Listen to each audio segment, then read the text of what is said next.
Okay sir, recording start किया मैंने, just एक बार कंफर्म करना हो गया ना? क्या रे? Yes. ठीक है। अच्छा, तो फिर चलो sir, good morning. Income tax class, Kali Puja है, ऐसे कल दिवाली है तो आज टैक्स पढ़ लेते हैं, फिर 2-3 दिन छुट्टी मना लेना। अच्छा, तो सर आज हम लोग इनकम टैक्स में क्या बात करेंगे? जैसे कल येस्टरडे वाले क्लास में हम लोग इनकम टैक्स के बारे में क्या पढ़ रहे थे sir?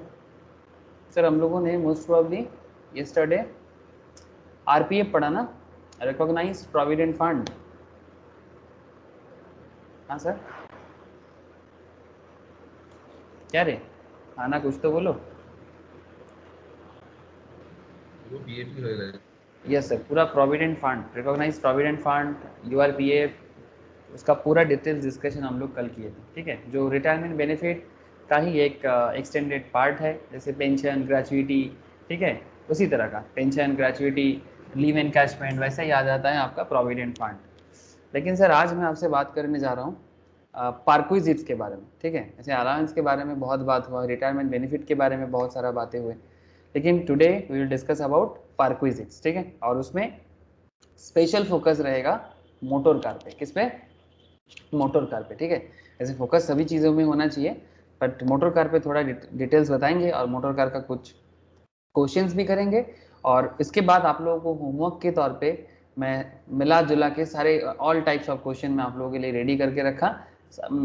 All types of question मैं आप लोगों को प्रोवाइड करता हूँ, ऑलमोस्ट 15-20 क्वेश्चन है। ठीक है, और कुछ क्वेश्चन मैंने ऑलरेडी आप लोगों को दे के रखा सैलरी का विथ आंसर, तो यू ऑल मस्ट ट्राई। अगर कोई कॉन्सेप्चुअल प्रॉब्लम हो आप उसको नोट करके रखना, अपकमिंग वीक में क्लास में पूछ लेना। ठीक है, ओके सर, ठीक है। तो फिर मैं स्क्रीन शेयर करता हूँ और जस्ट मुझे बताओ सर स्क्रीन शेयर है कि नहीं।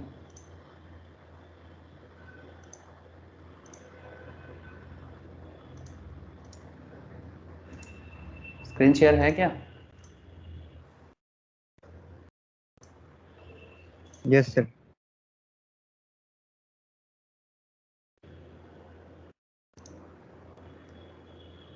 ठीक है सर, तो सैलरी का समरी नोट्स के अंदर भी आप लोगों को मैंने काफ़ी बार बताया सर कि क्या क्या पढ़ना पड़ता है क्या नहीं। समरी नोट एक बार हमेशा आप लोग गो थ्रू करना, और एग्ज़ाम सिचुएशंस में समरी बहुत हेल्प करेगा आपको। ठीक है, बिफोर द एग्ज़ाम मतलब एक हर चैप्टर का समरी आपके पास होना चाहिए, ये श्योरिटी आप लोग ज़रूर करें। अगर किसी के पास समरी नोट्स किसी चैप्टर का नहीं पहुंचता है, you all must inform me कि सर मुझे इस चैप्टर का समरी नहीं मिला, भेज दीजिए। ठीक है, तो मैं कैसे भी करके आपको शेयर कर लूँगा। समरी चैप्टर एग्जाम सिचुएशंस के पहले बहुत काम आता है सर। ठीक है, और डे टू डे बेसिस में इनकम टैक्स को रिकॉल करने के लिए बहुत हेल्पफुल एक कॉन्सेप्ट है। तो आज मैं आपसे 2-3 चीज़ें कवर करने का कोशिश करूँगा, जिसमें ऑब्वियसली मैं आपके साथ पहले पार्क्विजिट्स के बारे में बात करूँगा। ऐसे सर पार्क्विजिट्स है क्या? ठीक है, जैसे सैलरी में अलाउंस, रिटायरमेंट बेनिफिट, ये सब आपको मैं काफ़ी दिनों से बोले जा रहा हूँ, उसका क्वेश्चन भी आप लोगों ने काफ़ी सारा किया। ठीक है, अच्छा, अलाउंस के अंदर ये 2 क्वेश्चन एरिया है, एक है रिट्रेंचमेंट कंपेंसेशन। ठीक है, मतलब अगर आपको कभी जॉब से हटाया जाता है और आपको उसके बदले कुछ कंपेंसेशन मिलता है, और एक होता है सर वॉलेंटरी रिटायरमेंट कंपेंसेशन। ठीक है, मतलब आप वॉलेंटरी रिटायरमेंट ले रहे हो और आपको कुछ कंपेंसेट करके आपको वॉलेंटरी रिटायरमेंट करने के लिए बोला जा रहा है कि भाई वॉलेंटरी रिटायरमेंट ले लो और कुछ कंपेंसेशन ले लो।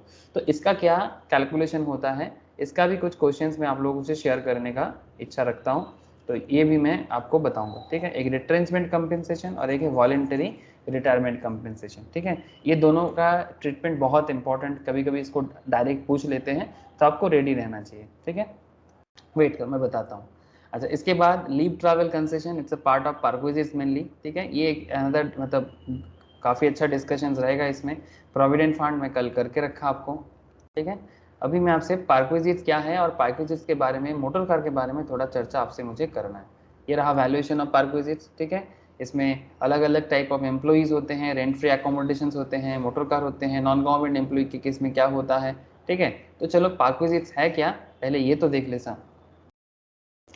पार्क्विजिट्स एक इस तरह का कॉन्सेप्ट होता है जो एम्प्लॉय को मिलता है। ठीक है, एम्प्लॉय को मिलता है और एम्प्लॉय के हाथ में वो टैक्सेबल भी हो सकता है, होता भी है। ठीक है, The term perquisites indicates some extra benefit in addition to the amount that may be legally due by way of contract for service rendered.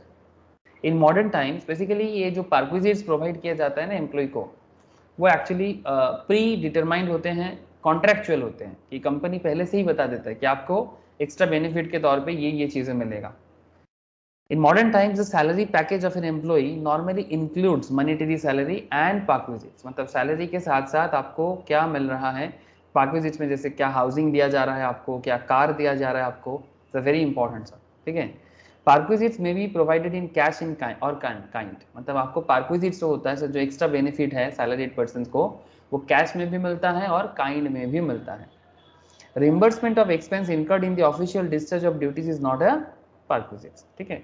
Official जो भी डिस्चार्ज अमाउंट है वो perquisites नहीं होते sir. Expenses incurred in the official discharge of duties, मतलब अगर कोई employ office के कारण कुछ काम कर रहा है और उसके लिए ऑफिस उसको कुछ प्रोवाइड कर रहा है, ठीक है, जैसे ऑफिस के पर्पस में वो किसी जगह में जाके रहता है, ऑफिस के पर्पस में वो किसी गाड़ी का या कार का यूज करता है, तो अगर ऑफिस पर्पस में आप यूज कर रहे हो बिकॉज वो आपका ऑफिशियल डिस्चार्ज ऑफ ड्यूटीज के लिए है, तो उसको कभी भी perquisites नहीं बोला जा सकता.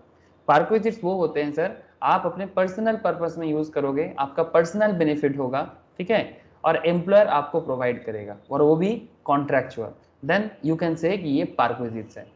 perquisites may arise in the course of employment or in the course of profession. If it arises from a relationship of employer-employee, then the value of the perquisites is taxable as salary. अगर कोई perquisites employer employee relationship में बनता है, मतलब आप समझ रहे हो ना, सैलरीड वाला बात है. Employer employee relationship salary chapter का मतलब कॉन्सेप्ट है सर. ठीक है. अगर एम्प्लॉयर एम्प्लॉय रिलेशनशिप में बनता है, then the value of the perquisite is taxable as salary. However, if it arises during the course of profession, the value of such perquisite is chargeable as profit and gains of business and profession. अगर ये profession में extra कुछ मिल रहा है आपको, ऐसे होता है ना, कहीं किसी ऐसे केसेस में देखा जाता है कि अगर आप कोई प्रोफेशन संभालते हो, जब हम लोग बीपी का चैप्टर करेंगे ना, इसके बाद हम लोग हाउस प्रॉपर्टी देन बीपी इस तरह से जाएंगे, तो जैसे हम बीपी का चैप्टर करेंगे, जो लोग ऑलरेडी करके भी रखे हो, बिजनेस एंड प्रोफेशन चैप्टर में आप लोग देखते हो कि वहाँ पर एक प्रोफेशनल कोई चार्टर्ड अकाउंटेंट है, कोई लॉयर है, कोई डॉक्टर है, उनको अपने क्लाइंट से कुछ मिलता है. ठीक है. क्लाइंट खुश होकर उनको कुछ प्रोवाइड करते हैं, चाहे वो कैश में कर सकता है या काइंड में कर सकता है. ठीक है. तो प्रोफेशनल के केस में भी अगर आपको कुछ एक्स्ट्रा बेनिफिट मिलता है, तो वो सैलरीड में तो ऑब्वियसली नहीं है, देन वो प्रॉफिट्स एंड गेन्स में आ जाएगा. ठीक है सर. सर अगर आपको समझ में नहीं आता है, बहुत केस में ऐसे देखा जाता है कि आपको, मतलब not in case of student के केस में, मतलब जब इनकम टैक्स वाले को समझ नहीं आता कि ये एक्स्ट्रा बेनिफिट इनको कहाँ से मिल रहा है, सैलरी से या बीपी से, तब उसको अदर सोर्स में कन्वर्ट कर दिया जाता है. और ये इनकम टैक्स का एक नेचर है कि जब समझ में नहीं आता कि इसका सोर्स क्या है, तो उसके लिए एक ऐसा सोर्स बना के रखा जिसको एक नाम पे इनकम टैक्स वाले समझते हैं, that is other source. Sir perquisites will become taxable only if it has legal origin. अगर perquisites का लीगल ओरिजिन है तो उसको टैक्सेबल किया जा सकता है. An unauthorized advantage taken by an employee without his employer sanction, employer के परमिशन के बिना अगर कोई एम्प्लॉय किसी भी तरह का एडवांटेज यूज करता है, then that can not be considered as perquisite under the act. ठीक है. लेकिन सर अगर एडवांटेज ले रहा है तो फिर, और एम्प्लॉयर को पता नहीं है कि आप एडवांटेज ले रहे हो, या फिर पता है, मतलब उनके परमिशन के बिना ही आप एडवांटेज ले रहे हो, तो क्या वो बेनिफिट तो है, क्या उसका टैक्सेबिलिटी का क्या होगा? सर अदर सोर्स में कन्वर्ट कर देंगे. सर अदर सोर्स में कन्वर्ट कर देंगे. सर कैसे?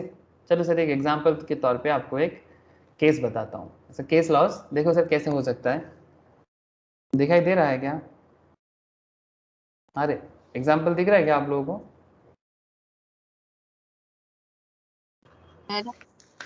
देखो सर क्या बताता है. Mister A an employee. Mister A कौन है सर? मिस्टर ए एक एम्प्लॉय है.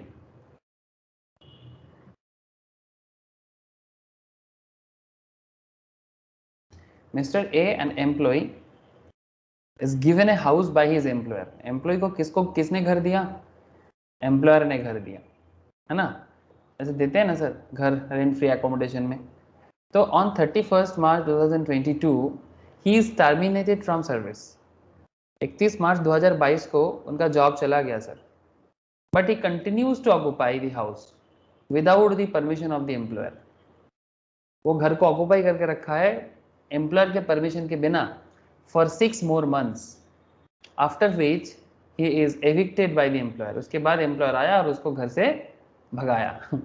The question arises whether the value of benefit enjoyed by him during the 6 months period can be considered as perquisite and charged in salary। क्या लगता है sir, ये जो benefit mister A ने लिया अपने एम्प्लॉयर के परमिशन के बिना, 6 मंथ्स एक्स्ट्रा घर पे रह गया, उसका जॉब खत्म हो गया था कंपनी के, तो क्या ये पार्क्विजिट्स कहलाएगा? कैन वी से इट्स पार्क्विजिट्स? और क्या इसको हम सैलरी में चार्ज कर सकते हैं?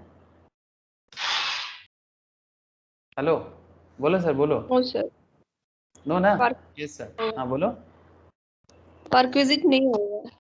नहीं सर, पार्क्विजिट्स नहीं होगा। तो फिर अगर इसको टैक्स में चार्ज करेगा तो कहाँ चार्ज करेंगे सर? इसको हम लोग income from other source treat कर लेंगे। मतलब ये जो घर का बेनिफिट तो वो ले रहा है ना, तो वो तो एक इनकम ही है। अगर सिमिलर घर आपको मार्केट में भाड़ा लेना पड़ता तो आपको तो पेमेंट करना पड़ता, तो उसके लिए आपको इनकम भी करना पड़ता। तो वो जो बेनिफिट आप ले रहे हो उसका वैल्यूएशन कर लिया जाएगा और अदर सोर्स में वो अमाउंट का टैक्सेबिलिटी चार्ज कर लिया जाएगा। ठीक है, तो it cannot be done since the relationship of the employer and employee cease to exist after 31 March 2022। 31 March 2022 के बाद मिस्टर ए के साथ मिस्टर एम्प्लॉयर मतलब मिस्टर ए का जो एम्प्लॉयर है उनका रिलेशनशिप खत्म, और जैसी रिलेशनशिप खत्म हो जाते हैं ये सैलरी में भी नहीं आएगा और पार्क्विजिट्स में ट्रीट नहीं होगा। However, the definition of income is wide enough। Income का डेफिनेशन बहुत ही लंबा है और बहुत ही चौड़ा है। To bring the value of the benefit enjoyed by Mister A tax as the income from other source. समझ में आया सर?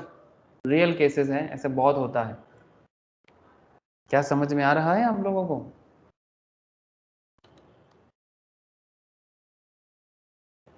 हेलो, समझ में आया कि नहीं आया? Yes sir. Definition of perquisites में क्या बताता है sir? The term perquisite is defined under section 17 subsection 2 and the definition of perquisites is an inclusive one. Based on the definition, perquisites can be classified in following 3 ways. Types of perquisites: perquisites taxable in the case of all employees। perquisites taxable होते हैं हर तरह के employees के हाथ में। कुछ tax free perquisites होते हैं सर, उसका एक लिस्ट है, मैं आपको शेयर करूंगा। ठीक है, इसी नोट्स के अंदर है। आई थिंक ऑलरेडी मैंने आप लोगों को perquisites का नोट शेयर कर दिया, आप चेक कर सकते हो व्हाट्सएप में। कुछ टैक्स फ्री पार्क्विजिट्स भी होते हैं in case of all employees and perquisites taxable only in the hands of specified employee. Sir ये स्पेसिफाइड एम्प्लॉय कौन है, मैं आपको अभी लिखाता हूँ। ठीक है, ये स्पेसिफाइड एम्प्लॉय किसको बोलेंगे, मैं इसका एक शॉर्ट नोट्स लिखा देता हूँ। बस इस नोट्स के अंदर स्पेसिफाइड एम्प्लॉयज का भी डेटा आपको मिल जाएगा। ठीक है, तो perquisites taxable only in the hands of specified employee. ठीक है, और जो स्पेसिफाइड एम्प्लॉय नहीं होगा वो नॉन स्पेसिफाइड एम्प्लॉय है, तो उनके हाथ में टैक्सेबिलिटीज का डिपेंड करता है। लेकिन एम्प्लॉय अगर स्पेसिफाइड है तो उनके हाथ में टैक्सेबिलिटी होगा। अच्छा देखो, कुछ और केसेस देख लेते हैं फटाफट।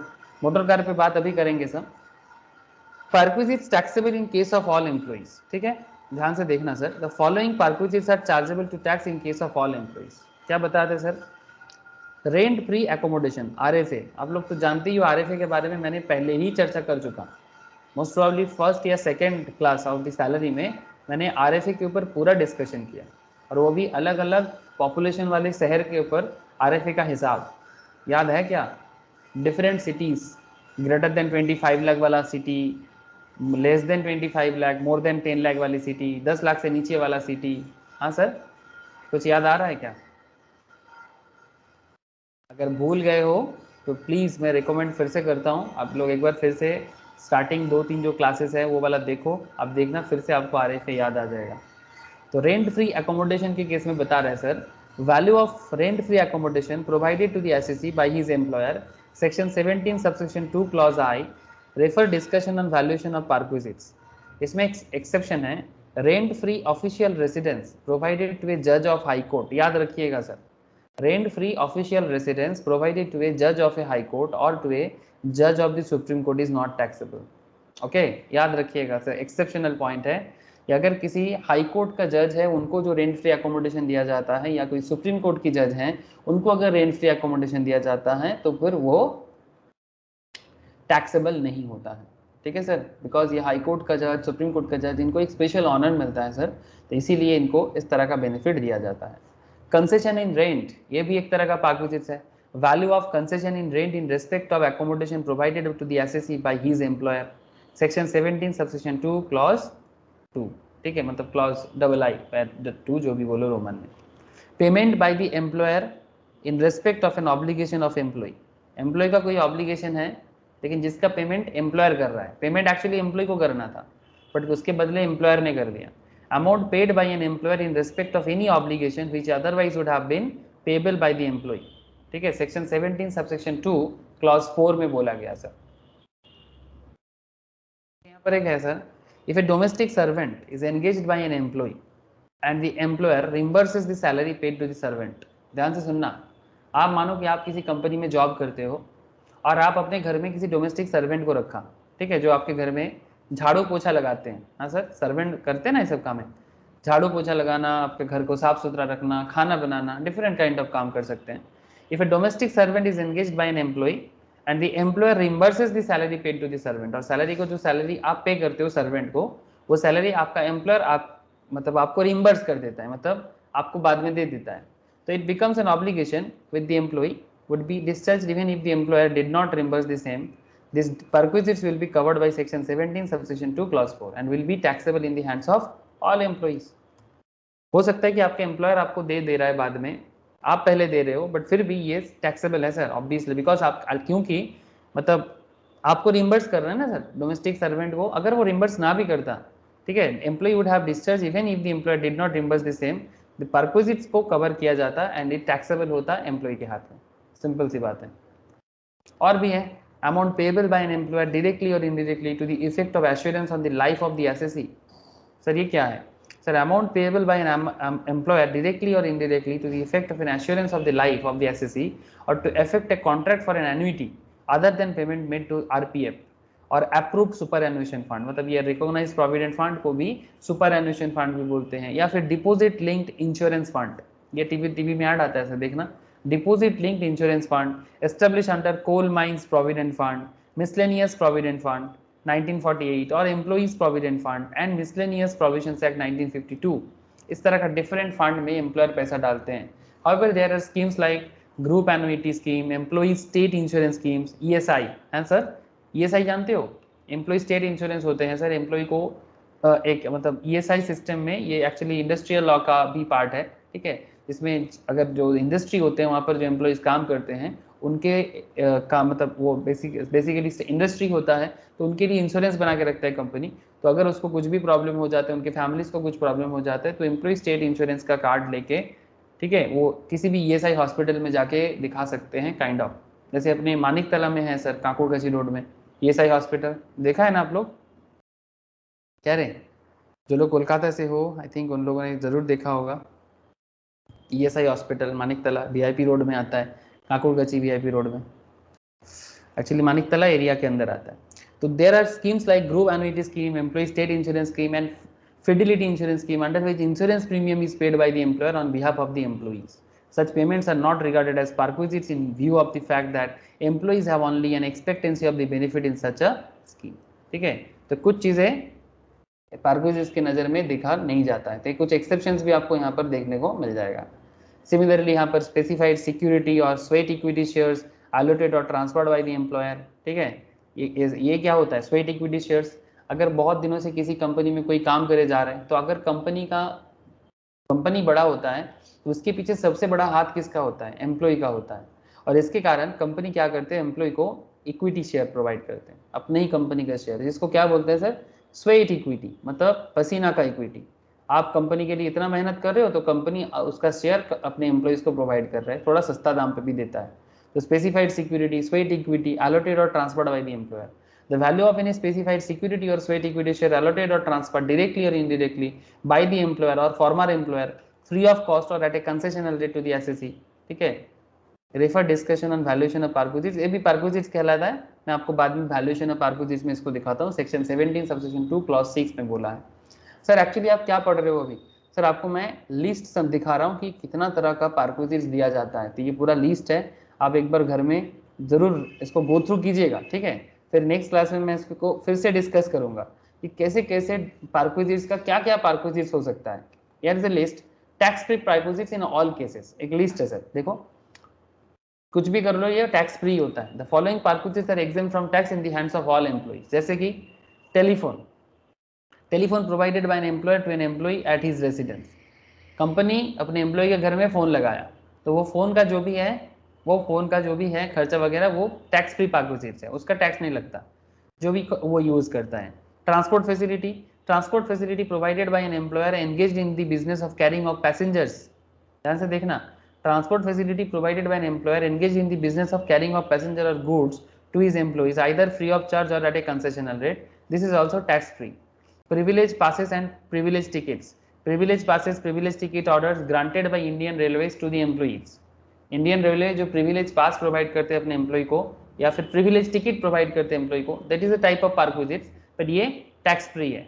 Perquisites allowed outside India by the government. Perquisites allowed outside India by the government to a citizen of India for rendering service outside India. कोई एम्प्लॉई इंडिया के बाहर जाके कुछ सर्विस देके आया गवर्नमेंट ऑफ इंडिया के काम लेके, तो वो वाला सर्विस जो सिटीजन देता है बदले में अगर जो भी पार्क्विजिट्स प्रोवाइड किया जाता है वो टैक्स फ्री होता है। Employers contribution to staff group insurance scheme, employer contribution to staff group insurance scheme, मैं आपको अभी बोला ना टैक्स फ्री होता है ये ESI वगैरह में। Annual premium by employer on personal accident policy, payment of annual premium by employer on personal accident policy affected by him on the life of the employee, that is also tax free.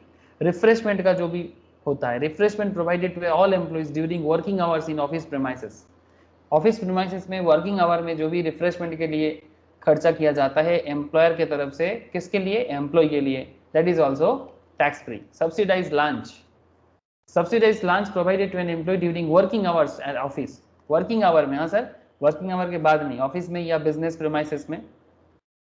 Provided the value of such meal is up to 50 टका का, हाँ sir, वो जो मील होगा उसका value maximum 50 rupees तक होना चाहिए, उससे ज़्यादा नहीं, तो फिर वो लग्जरी मील हो जाएगा। रिक्रिएशनल, सर क्या बात करते हो, हाँ सर 50 रुपीज़ में अच्छा खासा पेट भर का खाना मिलता है sir. Recreational facilities, recreational facilities, recreational facility including club facility extended to employees in general, that is not restricted to a few selected employees, ठीक है। अच्छा, amount spend on training of employees, employee के training and development में अगर employer खर्चा करता है, training on employees और amount paid for refresher management course including expense on boarding and lodging, इनका भी जो भी खर्चा ये भी टैक्स फ्री होता है। Sum payable by employers to RPF और an approved superannuation fund, sum payable by an employer to a recognised provident fund on an approved superannuation fund or deposit linked insurance fund established under the Coal Mines Provident Fund and Miscellaneous Provisions Act 1948 or Employees Provident Fund and Miscellaneous Provision Act 1952 up to the limit prescribed, एक limit तक अगर आप fund जमा करते हो तो आपका tax free हो जाता है। लीव ट्रैवल कंसेशन, इसका एक लंबा चर्चा रहेगा। Leave travel concession subject to the condition specified under section 10, ठीक है, इसका लंबा चर्चा करूंगा सर लीव ट्रैवल कंसेशन पे, ठीक है, कि ये इसका क्या होता है, लेकिन बट ये भी टैक्स फ्री होता है। लेकिन leave travel concession provided to the high court जज और द सुप्रीम कोर्ट जज और the member of his family are completely exempt without any condition, लेकिन बट बाकी लोगों के लिए कुछ एग्जाम्पशंस का कुछ कंडीशंस है, but supreme court high court के जज के फैमिली मेंबर्स एंड मतलब उनके लिए कंप्लीटली एग्जाम्प्ट होता है। Very important questions for exam purpose also. Medical facilities, medical facilities subject to a certain prescribe limit, एक लिमिट तक एग्जाम्प्टेड है, tax free perquisites. Rent free official residence, rent free official residence, rent free official residence provided to a judge of a high court or supreme court, tax free. Conveyance facility, conveyance facility provided to high court judges under section 22B of the high court judges condition of service 1954 and supreme court judges under section 23A of the supreme court judges, that is also tax free। Sir leave travel concession का notes मैंने देके रखा, आप चाहो तो एक बार go through कर सकते हो, बट करेंटली मैं लीव ट्रेवल कंसेशन में नहीं जा रहा हूँ बिकॉज मुझे आपको थोड़ा पर्पस का ही थोड़ा स्पेशल डिस्कशन है, दैट इज मोटर कार पे थोड़ा चर्चा करना है। ओके सर, ए आप लोगों को समझ में आ रहा है सर पार्कोजिट्स क्या होता है? लंबा लिस्ट है तो मस्ट गो थ्रू सर। यहाँ पर 3 तरह का पार्कोजिट्स दिए रखा है। Perquisites taxable in case of all employees, tax free perquisites and perquisites taxable only in the hands of specified employees. ये कौन होता है स्पेसिफाइड, इसका भी मैं बताता हूँ आपको, बट बिफोर दैट चलो सर, जो मैं आज रेडी मतलब आप लोगों को मैं सोच के रखा था कि आज मैं ये बताऊंगा आपको, मोटर कार। सर बोलो, सर बोलो, समझ में आ रहा है? क्या मैं कुछ फास्ट फास्ट बोल दिया या फिर समझ में आ रहा है सर? एक्चुअली इजी पॉइंट था, इसीलिए मैं थोड़ा जल्दी में आपको सारा का सारा पॉइंट कवर किया, बाकी नोट्स भी शेयर किया। जस्ट गो थ्रू करना एक बार, डाउट जो भी रहेगा। लीव ट्रेवल कंसेशन और जिसमें से स्पेशल डिस्कशन बोला है ना, वो मैं तो स्पेशली डिस्कस करूंगा क्लास में।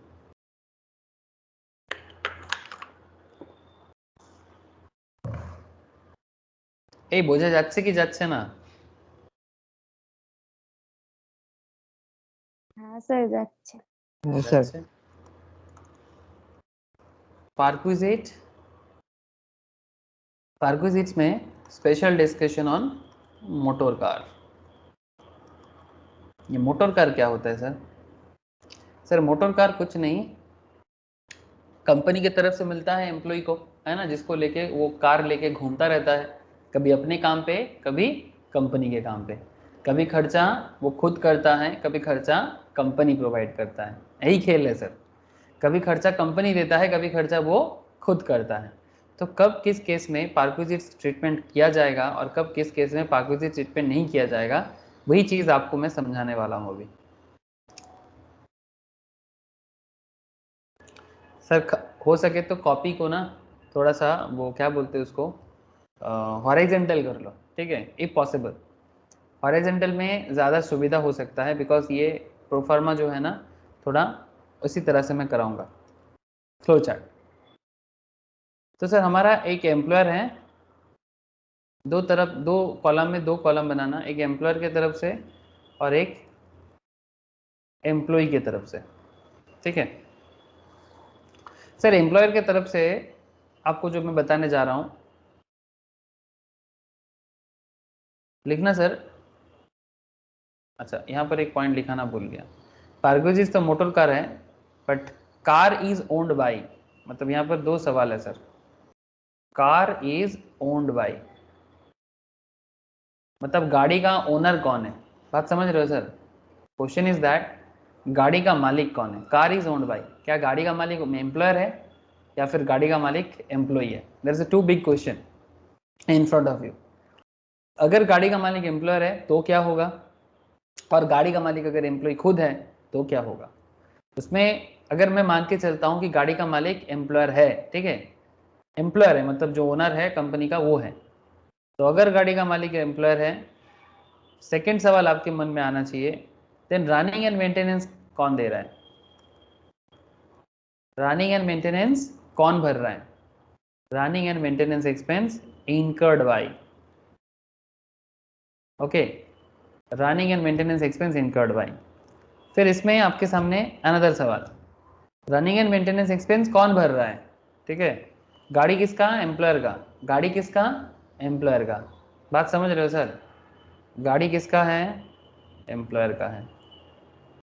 सर अगेन सर मेरा ड्राइंग वर्ल्ड क्लास ड्राइंग है, ऐसा आपको गाड़ी दुनिया में कहीं नहीं मिलेगा। टाटा भी चिंता में पड़ जाएगा, नेक्स्ट डिज़ाइन टाटा मेरे से करवाएगा। अरे वाह, मेरे को खुद भी नहीं पता था मैं इतना अच्छा गाड़ी बना सकता हूँ। सर 4 चक्का है, कैसे हो गया ये? सर आप लोग मन ही मन में हंस रहे हो ना?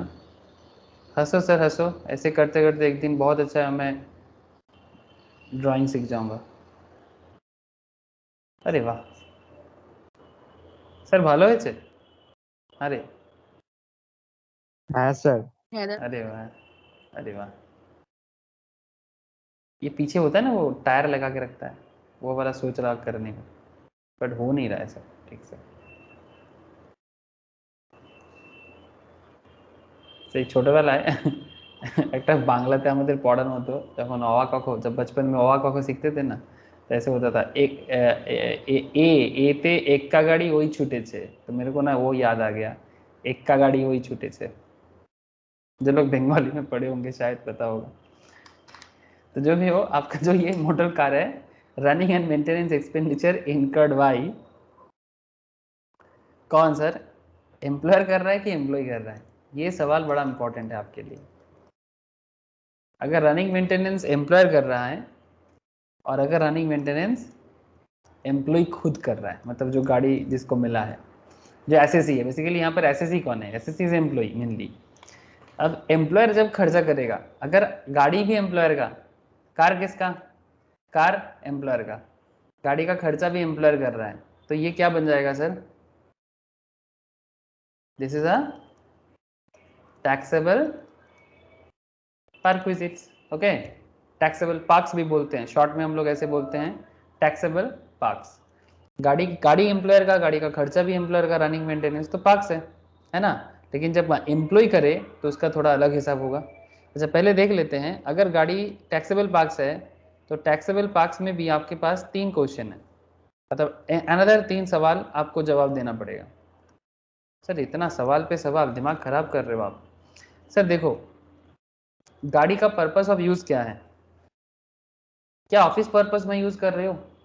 हाँ सर, अगर गाड़ी किसका, गाड़ी एम्प्लॉयर का, गाड़ी का रनिंग मेंटेनेंस कौन दे रहा है, एम्प्लॉयर दे रहा है, और गाड़ी का यूज ऑफिस पर्पस में हो रहा है, क्या बोलते हो, परक्विजिट्स होगा? हाँ सर, क्या बोलते हो? नहीं। नहीं सर, तो क्या बोलोगे, नो पार्क्स। ऐसे ये एम्प्लॉयर जब देगा तो टैक्सेबल परक्विजिट्स हो सकता है, बट अगर ऑफिस पर्पस में होगा तो किस बात का पार्क्स? हाँ भाई, आपका गाड़ी, खर्चा भी आपका, बट काम भी तो आप ही का कर रहे हैं। गाड़ी आपका, चलो मान लिए, आप मेरे को दिया, मैं ही यूज कर रहा हूँ, ठीक है, मैं आपके कंपनी में काम करता हूँ, बट खर्चा भी आप ही कर रहे हो, चलो ये भी मान लिया, लेकिन काम भी तो आप ही का कर रहा हूँ। तो जब काम आपका करूंगा, गाड़ी भी आपका, मेंटेनेंस भी आपका, तो फिर किस बात का पार्क्विजिट, इसमें मेरे को क्या पर्सनल बेनिफिट मिला? जब तक पर्सनल बेनिफिट नहीं मिलेगा तब तक मैं कोई आपको पार्क्विजिट नहीं मानूंगा, और सरकार के घर में टैक्सेबल भी नहीं मानूंगा। सवाल नेक्स्ट है सर, प्राइवेट, क्या मैं प्राइवेट पर्पस में यूज करता हूं? दूसरा सवाल, अगर प्राइवेट पर्पस में यूज होता है तो ऑब्वियसली पार्कोजिट्स का सुगंध आ गया ना सर। तो जैसे प्राइवेट हो जाएगा, अब सवाल आता है सर, इस पे कितना पार्कोजिट्स का वैल्यू क्रिएट करेंगे?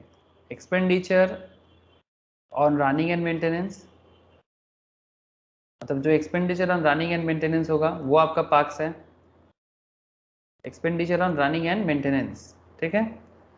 इसके साथ ऐड हो जाएगा 10% ऑफ ओरिजिनल कॉस्ट गाड़ी का, ठीक है।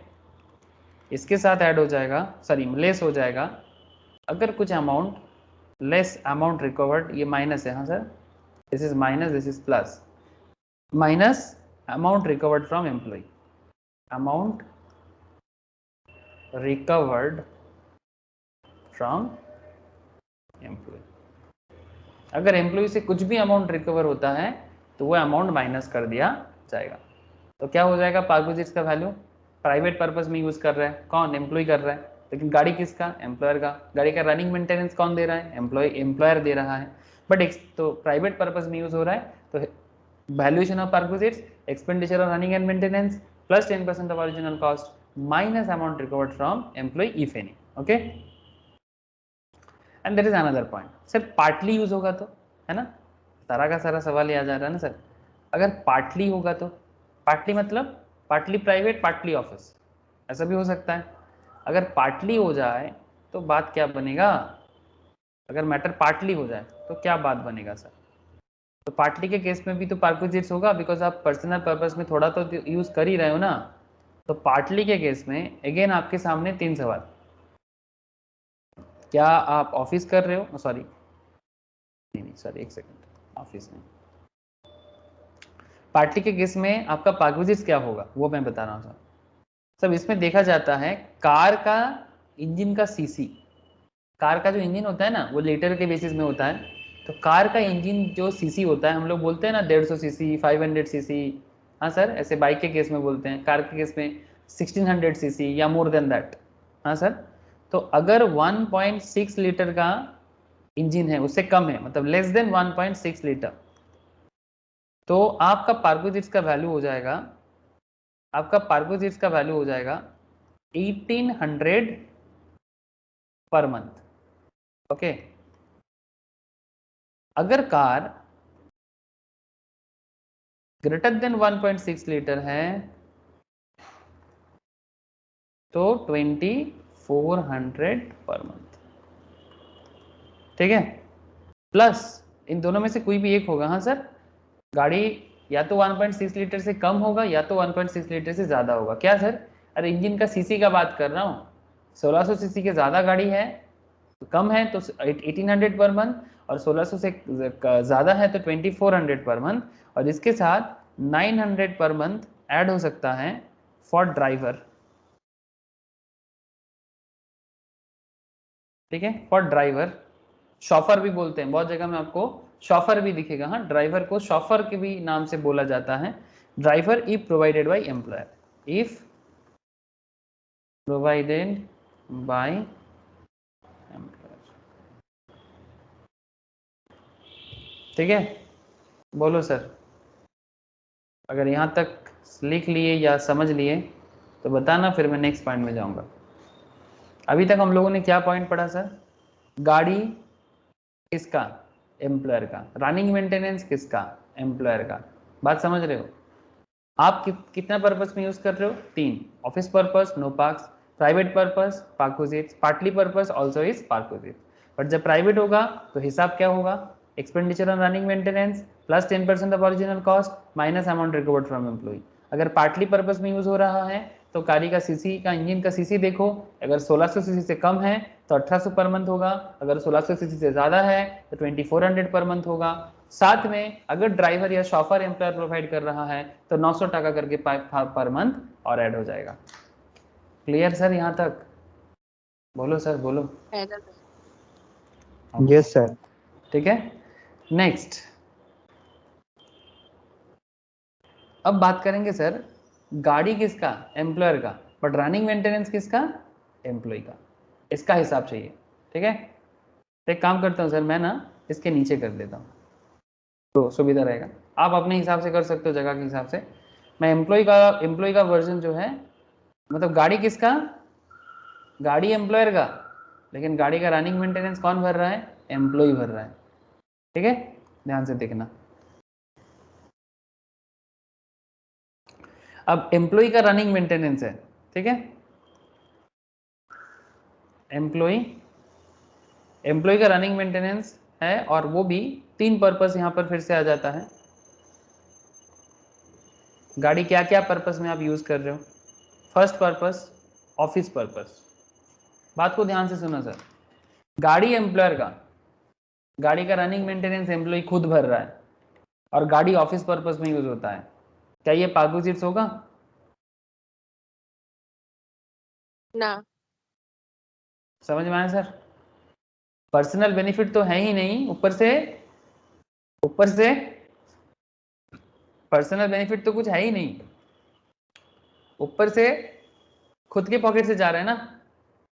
रनिंग मेंटेनेंस आप खुद कर रहे हो, मतलब गाड़ी का तेल एम्प्लॉय खुद भर रहा है, तो फिर और पर्पस क्या है? ऑफिस। तो किस बात का पार्कोजिट्स? टैक्स का नाम भी मत लेना सरकार, टैक्स का नाम भी मत लेना। Okay, private. Next point is private. गाड़ी किसका? एम्प्लॉयर का। रनिंग मेंटेनेंस किसका? एम्प्लॉय का। ठीक है, बात समझ रहे हो सर? ये रनिंग मेंटेनेंस का पॉइंट है, रनिंग एंड मेंटेनेंस एम्प्लॉय का है। गाड़ी किस पर्पस में यूज कर रहे हो सर? प्राइवेट पर्पस में। हिसाब क्या बन जाएगा? हाँ सर, 10% ऑफ। अच्छा सर देखो, पहले वाला केस में रनिंग मेंटेनेंस इंक्लूड किए थे, ये वाला केस में प्राइवेट पर्पस में एक्सपेंडिचर और रनिंग मेंटेनेंस को पार्कोजिट वैल्यू में इंक्लूड किए थे। क्या इस केस में रनिंग मेंटेनेंस को इंक्लूड करना चाहिए प्राइवेट पर्पस में? हाँ सर। No sir. क्यों नहीं करेंगे? रनिंग मेंटेनेंस को क्यों नहीं करेंगे?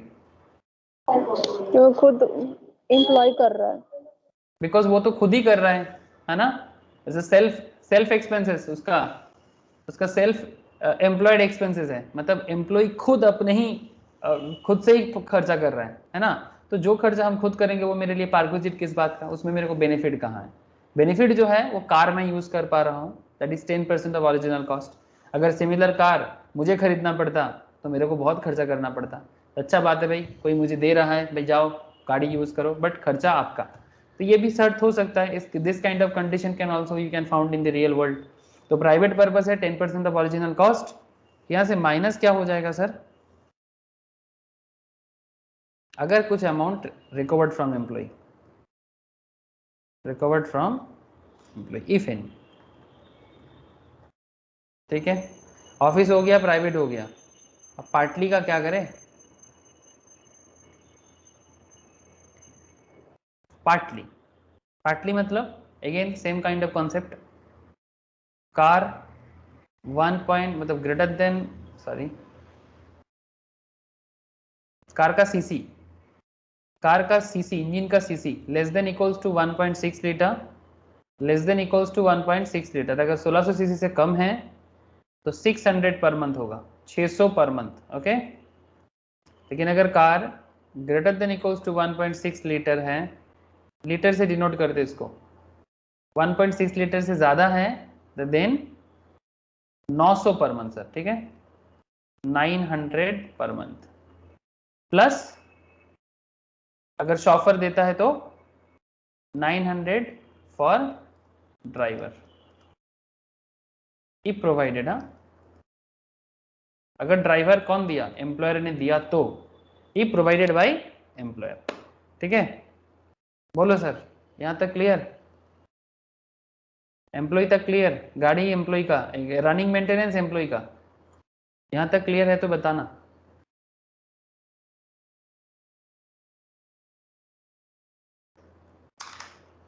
हेलो सर बोलो,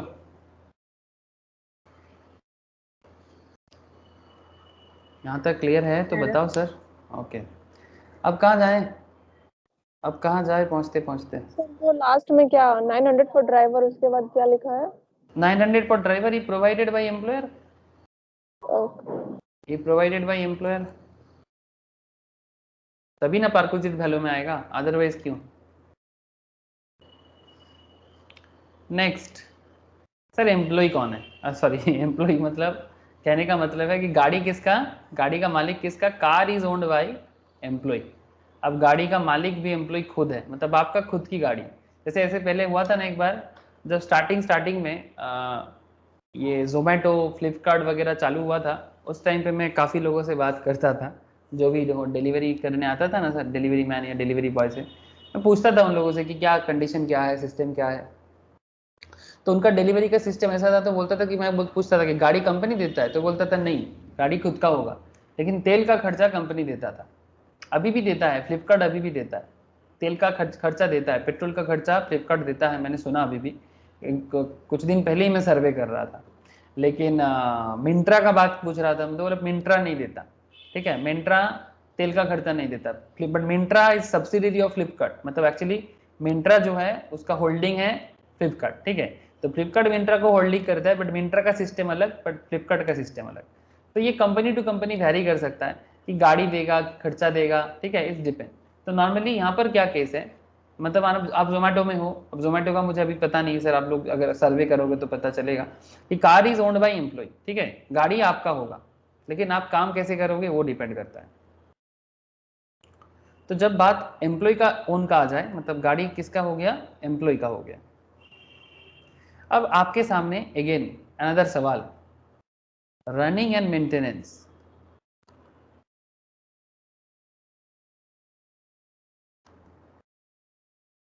running and maintenance incurred by, running and maintenance incurred by, कौन कर रहा है खर्चा, रनिंग एंड मेंटेनेंस का खर्चा कौन कर रहा है, ठीक है, गाड़ी किसका, एम्प्लॉय का, बट रनिंग मेंटेनेंस कौन कर रहा है सर, ये बहुत बड़ा सवाल है आपके लिए। अगेन आपके सामने दो सवाल, अगर रनिंग मेंटेनेंस का खर्चा आपको एम्प्लॉयर प्रोवाइड कर रहा है, जैसे फ्लिपकार्ट में कर रहा है ना, जैसे मैं आपको अभी फ्लिपकार्ट का बताया ना, जैसे फ्लिपकार्ट रनिंग मेंटेनेंस का खर्चा देता है, फ्लिपकार्ट कौन है, एम्प्लॉयर है, तो इन दैट केस, एक सेकेंड सर, एक मिनट सर, इसको फ्लिपकार्ट इस साइड में आप एम्प्लॉय कर दो, तो इस साइड में एम्प्लॉय कर दो, मतलब वो खुद कर रहा है, खुद का ही रनिंग मेंटेनेंस खर्चा है, गाड़ी भी अपना, रनिंग मेंटेनेंस भी एम्प्लॉय का। और पर्पस क्या है, तीन पर्पस हो सकता है मेरा मैक्स टू मैक्स, तीनों purpose, first purpose is office, second purpose is also private, मतलब personal, and third purpose is partly. Sir बताना प्लीज, गाड़ी एम्प्लॉय का, गाड़ी का रनिंग मेंटेनेंस भी एम्प्लॉय का, गाड़ी ऑफिस पर्पस में यूज कर रहा है, गाड़ी प्राइवेट पर्पस में यूज कर रहा है, गाड़ी पार्टली पर्पस में यूज कर रहा है, परक्विजिट्स क्या होगा? परक्विजिट्स क्या होगा? हाँ सर,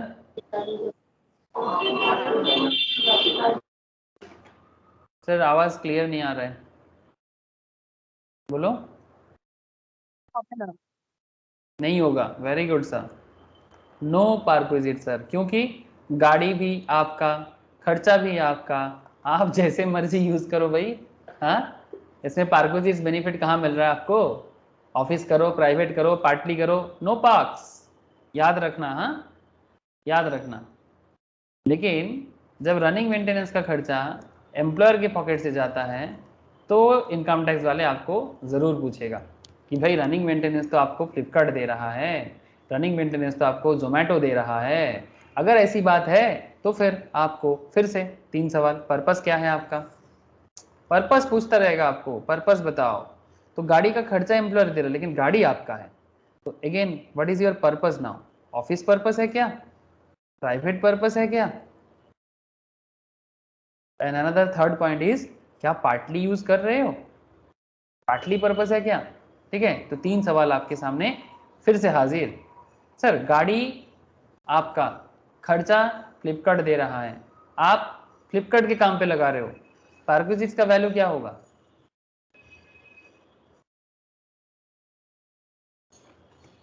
गाड़ी आपका, खर्चा भी फ्लिपकार्ट दे रहा है और गाड़ी आप ऑफिस पर्पस में यूज कर रहे हो, परक्विजिट्स क्या होगा?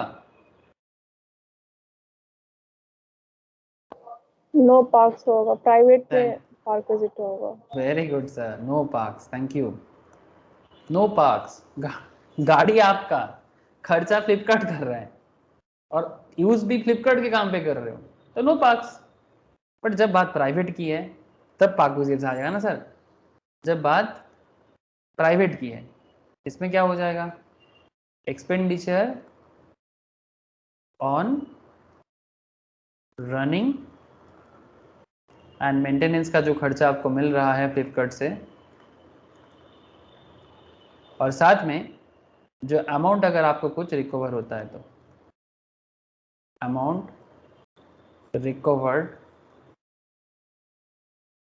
फ्रॉम एम्प्लॉय, ठीक है, ये माइनस हो जाएगा, अमाउंट रिकवर्ड फ्रॉम एम्प्लॉय। हाँ, अच्छा, अब partly, now point is a partly.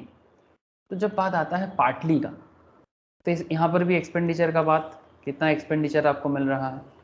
तो expenditure on running and maintenance, ठीक है, यहाँ से लेस कर दो rupees 1800 per month, rupees 1800 per month less हो जाएगा अगर गाड़ी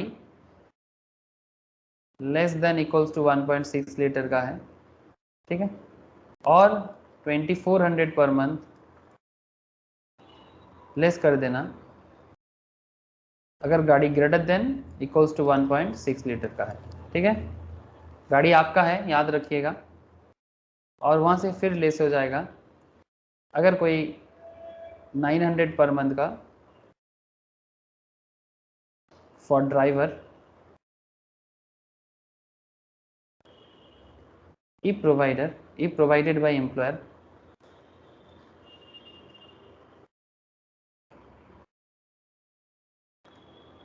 and less amount recovered from employee.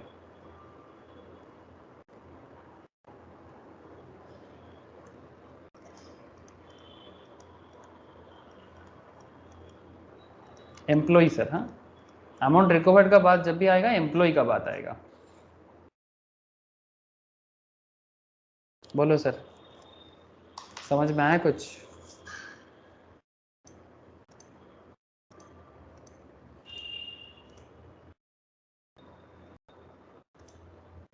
लिख लिया तो बताना, expenditure on running and maintenance वहाँ से लेस करना है 1800, अगर 1600 से कम है तो पर मंथ के हिसाब से, अगर 1600 से ज़्यादा है तो 2400 पर मंथ के हिसाब से लेस करना, वहाँ से 900 का ड्राइवर का लेस करना, और अमाउंट रिकवर्ड फ्रॉम एम्प्लॉय कुछ है तो वो भी लेस करना, तो वो जाके आपका पार्क विजिट्स का वैल्यू होगा।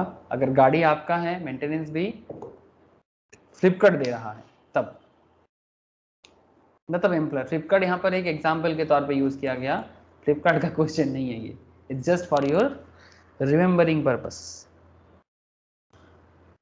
बोलो सर, एनी डाउट, कोई सवाल, कोई क्वेरीज? अरे प्रोविजन समझ में आया कि नहीं आया, बताओ ना।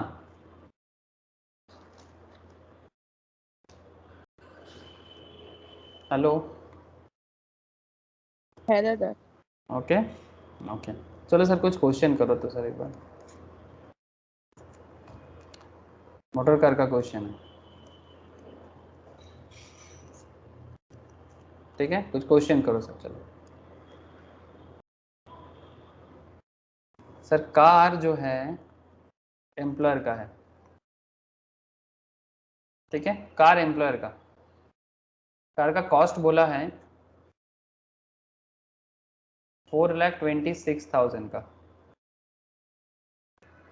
सीसी बोला है 1200 सीसी, एक्सपेंडिचर बोला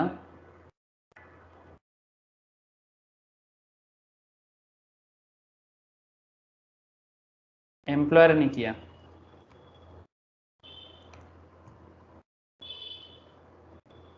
यूज जो है एम्प्लॉय ने किया,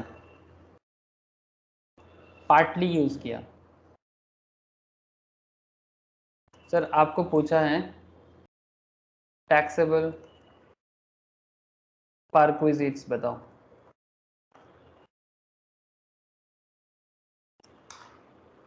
बताओ सर, जल्दी बताओ,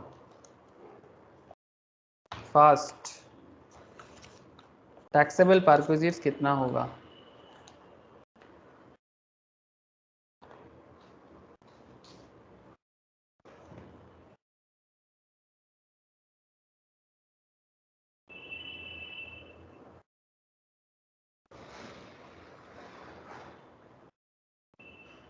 कुछ डेटा मिसिंग है क्या?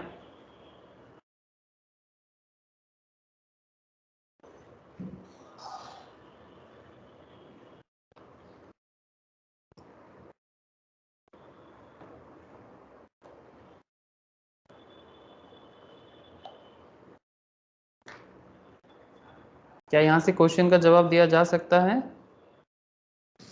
21,600। 21,600?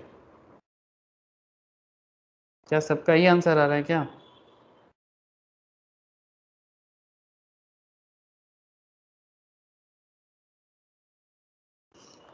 बताओ सर, कोशिश करो।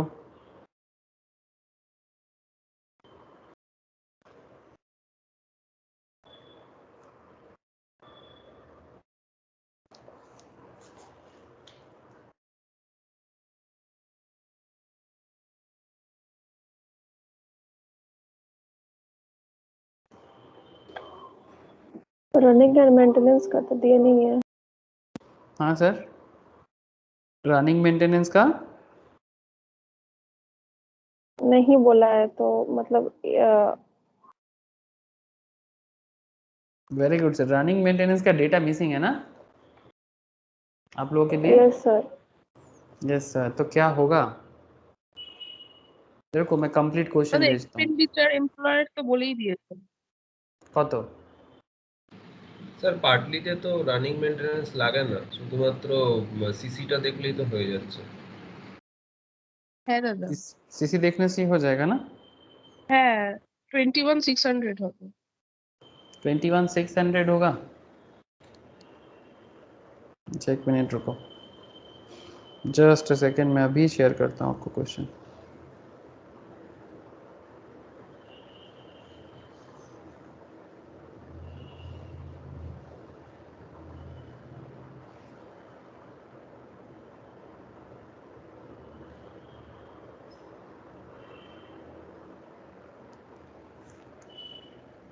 जस्ट अ सेकेंड रुको।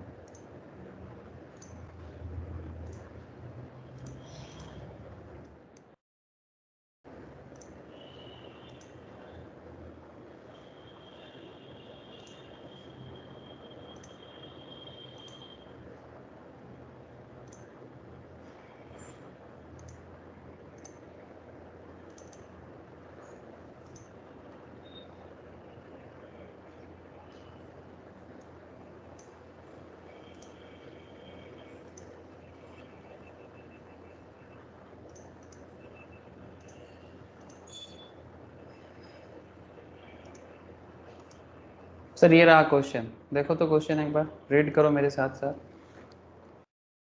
क्या बता रहा है? X is employed by a private sector company. He has been provided a car of 1200 cc, ठीक है, owned by the employer. Cost of the car is 4,26,000. The expenditure incurred by the employer on the maintenance of the car, दिखाई दे रहा है ना? Maintenance of the car क्या बोला? 46,000। Driver का expense बता रहे 36,000। का पेट्रोल का 46, ड्राइवर 36, मेंटेनेंस 10,000। और क्या बोला? The car can be used by X partly for official and partly for private. Find out the value of perquisites, a sum of ₹12,000 recovered from X. अब बताओ, अब कंप्लीट क्वेश्चन कंप्लीट हुआ। मेरा question आधा अधूरा था सर, अभी question complete है। अब बताओ क्या आंसर होगा? X is employed by a private sector company. He has been provided a car 1200 cc owned by the employer. Cost of the car 4,26,000. Expenditure incurred by the employer on the maintenance of the car 46. Driver 36. Maintenance 10. Car can be used for partly official, partly for private. आपको पूछा है कि आप बताओ X से 12,000 का recover भी हुआ है। X कौन है? एम्प्लॉय है। तो just tell sir taxable packages क्या? कार एम्प्लॉयर का, कार का कॉस्ट 32,400। 32,400। 32,400 यस হ্যাঁ सर, अब দাদা। जाके हुआ क्योंकि वो क्वेश्चन দাদা कंप्लीट আগে नहीं তুমি है। यस। हाँ ড্রাইভারের बोल। ওটা দাওনি যে ড্রাইভার আছে কিনা। हाँ वही वाला बात था सर, ওটা एग्जैक्ट वही इसी मिसिंग था, इसीलिए मैं मेन क्वेश्चन फिर से आपको दिखाया, ठीक है। ड्राइवर का 36,000 मिसिंग था। तो कैसे करना है सर, कैसे करना है? तो बड़ा सिंपल हो गया ना। आपको सबसे पहले जैसे ही आपको ऐसे क्वेश्चन मिले, आप पहले ये फाइंड आउट कर लो फटाफट कि कार किसका है। तो आपने देख लिया कार एम्प्लॉयर का है, कार का कॉस्ट कितना है वो भी आपने देख लिया, गाड़ी का इंजन का सीसी कितना है वो भी आपने देख लिया, एक्सपेंडिचर किसने किया? एम्प्लॉयर ने किया। यूज कौन कर रहा है? एम्प्लॉय कर रहा है। कैसा use? Partly use. Then what will be the taxable perquisites? Sir इसमें से कौन सा पॉइंट आ रहा है सर? गाड़ी एम्प्लॉयर का और एक्सपेंडिचर भी एम्प्लॉयर का, मतलब ये वाला पॉइंट सर, गाड़ी एम्प्लॉयर का, एक्सपेंडिचर भी एम्प्लॉयर का, और ये पार्टली है। मतलब बस हमें चाहिए गाड़ी का इंजन का सीसी और ड्राइवर का जो वैल्यूएशन है ना, यही तो चाहिए। तो कौन सा लेंगे सर, 1800 की 2400?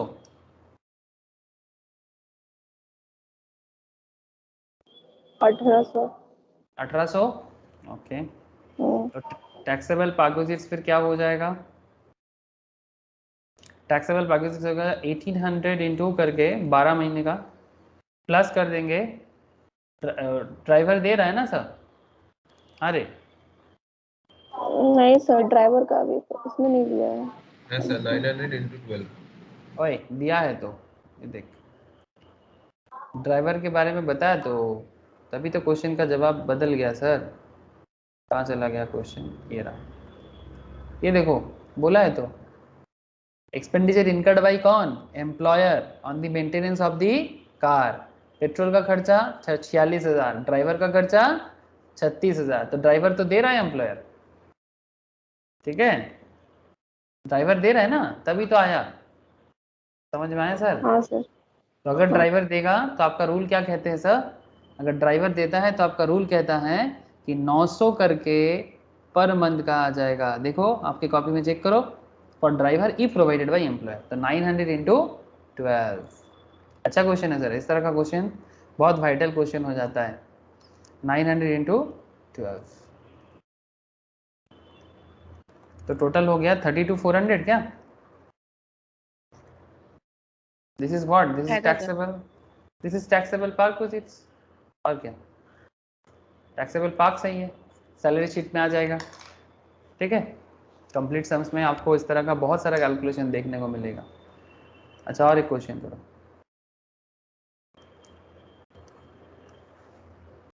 चलो नेक्स्ट देखते हैं। अच्छा, यही क्वेश्चन है, क्वेश्चन सेम क्वेश्चन है। हाँ सर, सेम क्वेश्चन है, बट इसमें आपको थोड़ा एजम्पशन बदलना पड़ रहा है। Assume in situation 1 that the car is only used for private purpose. Question is same, बस आपको पूछा जा रहा है, सेम क्वेश्चन है बट प्राइवेट पर्पस है। मतलब यहाँ पर क्या था, एक्स यूज कर रहे हैं उसको partly, partly official partly private, but अभी बोल रहा है नहीं, no partly, it's fully private. अगर ये फुल्ली प्राइवेट होगा तो आपका जवाब क्या होगा? बोलो सर, समझ में कुछ आया कि नहीं? हाँ सर। कार किसका? जल्दी बोलो, कार किसका? एम्प्लॉयर का। कार एम्प्लॉयर का। ठीक है, जवाब ढूंढो फटाफट। हाँ, ऐसे फर्स्ट करना है। कार एम्प्लॉयर का कॉस्ट कितना है? 4,26,000 का 10% रहेगा। 4,26,000। ठीक है, सीसी कितना है? 1200 सीसी, मतलब 1.6 लीटर से कम। यस, क्वेश्चन दिखाया देखो। X is employed by a private sector company. He has been provided a car of 1200 cc owned by the employer. Cost of the car 4,26,000. Expenditure incurred by employer on the maintenance of the car are petrol 46, driver 36, maintenance 10,000. Car can be used by X partly for official purpose, partly for private purpose. Find out the value of the perquisites. Sum of 12,000 recovered from X. But now is So partly answer private. 40,600. 40,600. 40,600. Yes sir. 40,600 sir 40,600 check करना पड़ेगा, रुको देख रहा हूँ। चलो देखते हैं। CC 1200 हो गया। अच्छा, कार किसका? एम्प्लॉयर का। सीसी 1200 का। अच्छा, एक्सपेंडिचर किसने किया? Employer. Employer. Okay.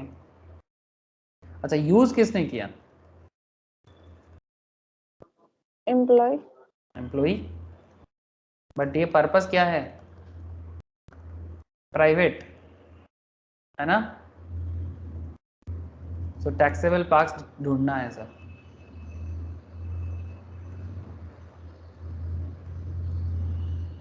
Taxable parks ही ढूंढना है सर। देखो तो ये वाला कौन सा प्रोविजन आ जाएगा? दिस वन ना, ये वाला ना, प्राइवेट वाला। Expenditure on running and maintenance 10% of original cost and amount recovered from employ. ये होगा आपका जवाब। 10 expenditure on running and maintenance 10% of original cost and amount recovered from employ. समझ में आया सर? तो क्या क्या है? कॉस्ट ऑफ रनिंग मेंटेनेंस कितना?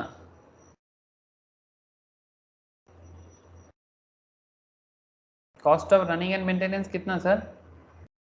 10,000। ओए 10,000 सर, पेट्रोल, ड्राइवर, ये मेंटेनेंस सब का। नहीं आएगा? ना सर मेंटेनेंस का। क्यों? क्यों नहीं आएगा? सर শুধু মেইনটেনেন্সটা আছে তো क्यों? रनिंग मेंटेनेंस एंड का आएगा। मेंटेनेंस तो क्यों सिर्फ मेंटेनेंस आएगा? रनिंग का। सर गाड़ी रन नहीं कराओगे क्या? सर इसमें गाड़ी को, अलग से रनिंग का नहीं दिया है, मेंटेनेंस ही दिया है। अरे बाबा, रनिंग वर्ड यूज नहीं किया तो फिर आपका बिना पेट्रोल और ड्राइवर का गाड़ी रन कैसे करेगा? बताओ सर। 46,000 और 10,000। 46, ड्राइवर, मेंटेनेंस, तीनों लेना होगा। कितना होता है?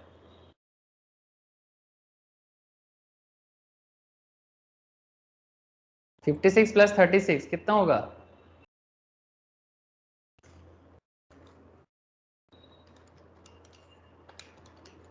सर प्राइवेट पर्पस में तो ड्राइवर का नहीं दिया है। हाँ, क्यों प्राइवेट नहीं? पर्पस में ड्राइवर का तो नहीं।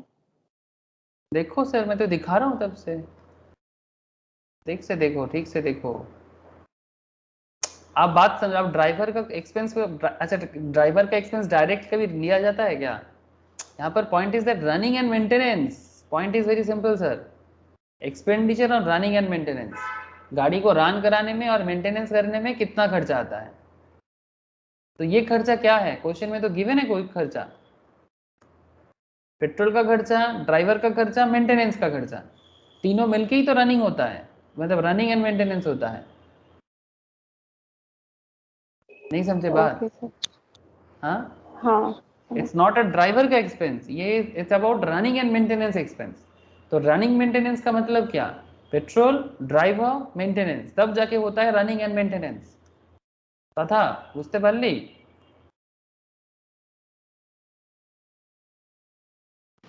স্যার ড্রাইভারের জন্য তো প্রভিশন আলাদা আছে স্যার। नहीं रे बाबा, सुन सुन सुन, ड्राइवर के लिए प्रोविजन अलग है, इसका मतलब ये नहीं कि तुम रनिंग मेंटेनेंस पे ड्राइवर को छोड़ दोगे। देखो सर, ड्राइवर के लिए जो भी प्रोविजंस बना के रखा है इनकम टैक्स ने, वो कहाँ दिया है, जैसे मानो कि पाटली के केस में आपको बोला, ऐसे देखो, जैसे ये पहले वाला क्वेश्चन में ड्राइवर का खर्चा था 36,000, बट क्या आपने 36,000 लिया?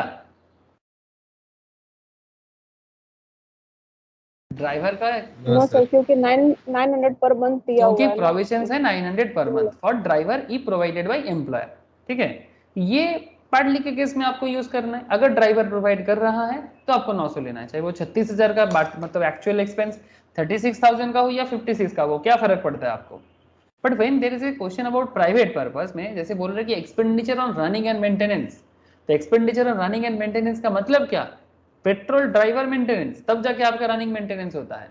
अगर क्वेश्चन आपको डायरेक्ट ऐसे बोल देता कि रनिंग एंड मेंटेनेंस बोल के ही डायरेक्ट आपको एक्सपेंस बता देता तो आप वो ले लेते, बट अगर आपको रनिंग मेंटेनेंस नहीं बोला तो क्या आपको ये नहीं समझ में आ रहा है, थोड़ा कॉमन सेंस लगाओ सर, कि this is not your running and expenses, running and maintenance, this is maintenance 10,000 direct बता जा रहा है, लेकिन क्या रनिंग एक्सपेंस फिर क्या होगा, गाड़ी चलने के लिए क्या आता है, पेट्रोल आता है, ड्राइवर आता है, तो ये आपका रनिंग है, समझा करो सर, समझा करो।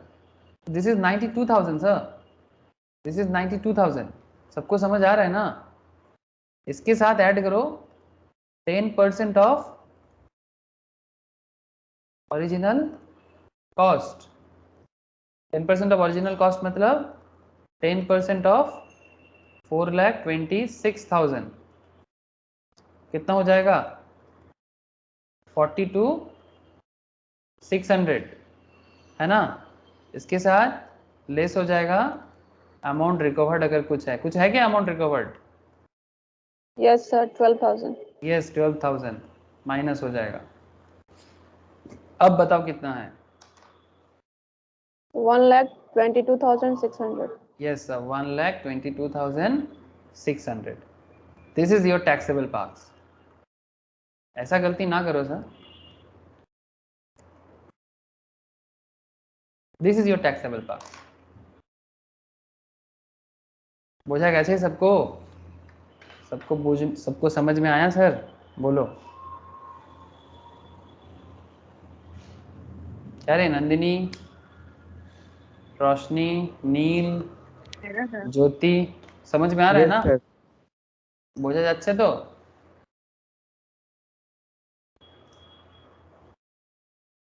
ओके, देखो सर, सिमिलरली कुछ और भी क्वेश्चंस यहाँ पर दिया हुआ है, ये देखो, ये मैं आपको होमवर्क के तौर पे शेयर करता हूँ, ठीक है। कार 1800 सीसी का है, एम्प्लॉयर का है, कॉस्ट ऑफ कार दे के रखा, employee can use this partly for official purpose, partly for private purpose, expense for private purpose has been incurred by X during previous year, ये 13-14 है, आप इसको 1920 2021 जो इच्छा मान लो। Expenditure incurred by X is ₹50,000 on car and 20,000 on driver, ठीक है, समझ गया साहब? Expenditure incurred by X is 50,000 on car and 20,000 on driver, समझ में आ रहा होगा या क्या करना चाहिए? अच्छा, सिमिलरली बोला assume in situation 3 the car is use only for private purpose, सोच के करना। सिमिलरली इसमें दिया है सर, एक ओन से कार 1400 सीसी का है, use it for partly for official and partly for private during the previous year 2021 कर लेना। Incur is sum of ₹40,000 on running and maintenance, यहाँ पर देखो रनिंग मेंटेनेंस पूरा बोल के रखा, तो आप रनिंग मेंटेनेंस ले लेना। Besides he has engaged a driver जिसका सैलरी है 24,000 का। Employer reimburses the entire expenditure 64,000। Employer जो है सारा का सारा खर्चा वापस कर दिया 64,000 में। ठीक है, आपको पूछा है कि टैक्सेबल पैकेजेस बताओ। Assuming situation 5 that the logbook of the car is maintained and 70% of the expenditure attributed towards the official purpose। ठीक है, तो थोड़ा सोच के करना। ऐसे आंसर का नीचे थोड़ा बहुत सोल्यूशन दिया हुआ है, बट आप लोग खुद से करना, फिर आंसर के साथ मैच कराना। ठीक है सर, तो ये 4-5 मोटर कार का क्वेश्चन है, मैं आपको दे देता हूँ, आप लोग घर में ज़रूर ट्राई करो। ठीक है, और इसके साथ मैंने आप लोगों को पार्कोजिट्स का नोट भी शेयर कर दिया ऑलरेडी। आप पार्कोजिट्स का जो नोट्स है ना, उस पर जो जो पॉइंट है उसको प्लीज़ एक बार गो थ्रू करो। ठीक है, अच्छा एक चीज़ एक बार मैं लिखा देता हूँ। एक पॉइंट था पार्कोजिट्स छोड़ के, एक पॉइंट आ रहा था बार बार सर, स्पेसिफाइड एम्प्लॉय। तो ये चीज़ एक बार मैं आपको बता देता हूँ, नोट्स के हिसाब से लिख लो। एक सिंपल नोट बोल के लिख लो सर, एम्प्लॉय कितना तरह का हो सकता है। स्क्रीन शेयर है क्या? नहीं नहीं सर। ओके, लिख लो ये वाला पॉइंट, लास्ट लिख लो आज। एम्प्लॉय का एक खेल है ऐसे, ये जो पार्कोजिट्स नोट्स के अंदर आपको ये एम्प्लॉय के अंदर दो तरह का एम्प्लॉय आपको दिखेगा, एक होता है स्पेसिफाइड, एक होता है non specified.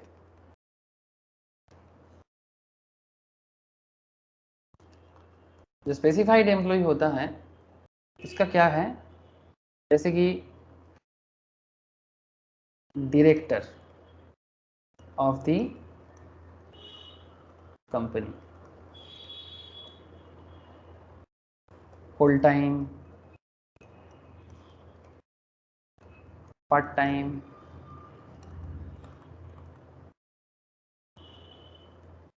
Even director of a single day, director of a single day. ठीक है, और 20% वोटिंग पावर, मतलब कंपनी में डायरेक्टर का 20% वोटिंग पावर है, ऐसा वाला। या फिर ऐसे बोलो कि 20% प्रॉफिट शेयरिंग रेशियो,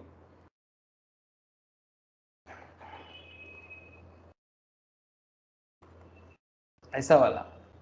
या फिर ऐसे बोलो ग्रॉस सैलरी ग्रेटर देन 50,000 पर annum। ठीक है, ऐसे लोगों को स्पेसिफाइड एम्प्लॉय बोलते हैं, बाकी लोगों को नॉन स्पेसिफाइड एम्प्लॉय बोलते हैं।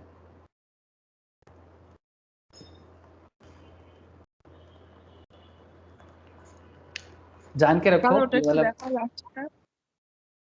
এটা হ্যাঁ, लिख लें।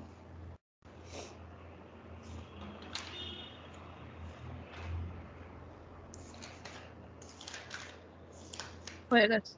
ओके ओके सर, ये पॉइंट्स आपको काम आएगा बाद में। ठीक है, अभी आप बस स्पेसिफाइड और नॉन स्पेसिफाइड का मतलब समझ के रखो। एक पॉइंट तो मैं ऑलरेडी आप लोगों को आज पार्कोजिस बताने के टाइम पे बताया था कि जो स्पेसिफाइड एम्प्लॉय होते हैं उनके हाथ में पार्कोजिस टैक्सेबल होते हैं। ठीक है, ये वाला बात ध्यान रखिएगा। बाकी पार्कोजिस का नोट्स एक बार प्लीज़ मस्ट गो थ्रू। ये आज से छुट्टी रहेगा सर, आज शाम से जिसका जो भी क्लासेस हैं सारा का सारा क्लासेस छुट्टी रहेगा अप टू सैटरडे तक। ठीक है, सभी क्लासेस फिर से रीओपन होगा मंडे से। छुट्टी फॉर काली पूजा एंड दिवाली। आप सभी को दिवाली एंड काली पूजा का बहुत बहुत शुभकामनाएं। Happy Diwali and Kali Puja sir सबको। सेम टू यू दादा। Okay, and tika, Kali Puja Kali and Puja. Tika as well as Tika sir, Bhai Dooj. Yes, भाई भाई फोटा भी है सर, भाई फोटा बोलते हैं हम लोग बंगाली में। तुम लोग क्या बोलते हो? टीका बोलते हो ज्योति? मम्मी में टीका, पापा में निंगोल चकावा। अच्छा, न्यूल चकावा। हाँ। चलो मणिपुरी भी सीख रहे हैं आजकल में। न्यूल चकावा, ओके ठीक है सर। चलो सर, 4 दिन छुट्टी ले लो, 2-3 दिन, ज़्यादा नहीं, बट छुट्टी के साथ साथ पढ़ाई करते रहना। ठीक है, मैं नोट शेयर कर देता हूँ, और जिसको जो भी है नेक्स्ट वीक हम लोग सारा का सारा चीज़ें टैकल करेंगे। ठीक है sir, bye sir. Okay sir, tata bye. রাখছি দাদা। Okay tata bye sir. Bye bye sir, sir, happy Diwali bye sir. Happy Diwali sir. Happy Diwali sir. Happy Diwali Neel, happy Kali Puja. Sir লাস্টেরটুকু আমি করতে পারলাম না, একটু পরে যদি ভিডিওটা একটু পাঠিয়ে দেবেন। আচ্ছা আমি চলে ভিডিও, গেছিল স্যার। আচ্ছা ভিডিওটা পাঠিয়ে দেবো, ভিডিওটা পাঠিয়ে রাখছি দেবো। আচ্ছা রাখ রাখছি স্যার। রাখ।